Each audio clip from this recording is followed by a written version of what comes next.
अजीज मिस्र ने तुम्हें क्यों बुलाया था? हम तो समझे कि बाबा का अंदेशा सच साबित हो गया। नहीं, परेशान मत हो।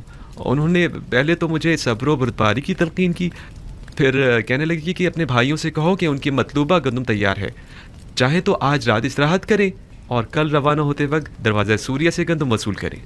बस इतना ही कहा? हाँ, बस इतना ही कहा। क्यों, कुछ और भी कहना चाहिए था?